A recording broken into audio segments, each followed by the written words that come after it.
আপনি তো দেখছি ডুমুরের ফুল। আপনার থেকে তো আমার দাদার দেখা পাওয়া সহজ বলে মনে হচ্ছে। থাকেন কোথায়? এই দেখুন, আপনি আমায় খুঁজছেন, আমি তো ওদিকেই ছিলাম। ওনারা দাদার সঙ্গে দেখা করতে চেয়েছিলেন, আপনি ভেতরে যেতে বারণ করেছেন। আপনি চেনেন ওদের? হ্যাঁ, না মানে আপনি একটা কথা বলুন তো, আপনি আমাকে চেনেন?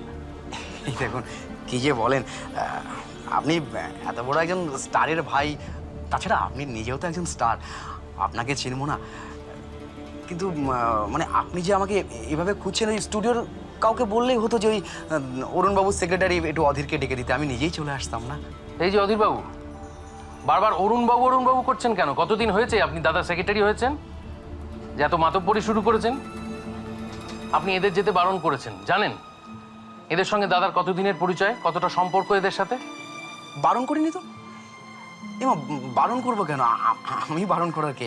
মানে দাদা আমায় কিছু দায়িত্ব দিয়েছেন আর কি, কিছু কাজ দিয়েছেন, আমি সেগুলোই জাস্ট ফলো করছি। তো সেটা কি আমার অন্যায় বলুন? আপনি কি মনে করেন অধীরবাবু, এই ঘটনাটা যদি দাদার কানে পৌঁছয় দাদা খুব খুশি হবেন? দেখুন, দাদাকে আবার এইসব ছোটোখাটো ঘটনা জানানোর কি আছে? ভুল একটা হয়ে গেছে, সেটা তো বুঝতেই পারছি। বুঝতে পারলেই ভালো। দেখুন, ছোট মাপের মানুষ যদি কিছু ভুল ত্রুটি করে থাকি, তাহলে আপনারা মানে বড় মাপের মানুষরা শাস্তি দিতেই পারেন।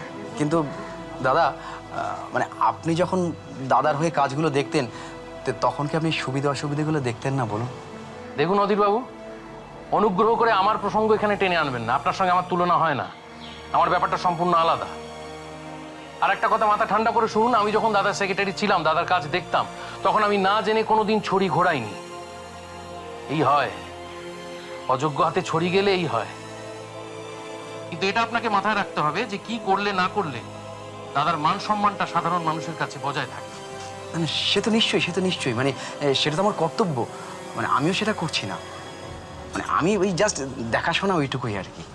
বরুণদা ছেড়ে দিন, আমরা শুধু শুধু সময় নষ্ট করছি। আমি বরঞ্চ অফিসেই ফিরে যাই। আজ তো এমনিতেই আমার দিনটা ভেস্তে গেল।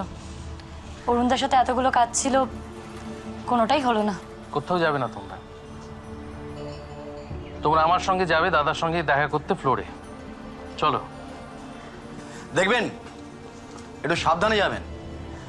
স্টুডিও ফ্লোর তো, তারে জাল বেছানো আছে, সেখানে হোঁচট খেয়ে আবার জালের শিকার হবেন না যেন।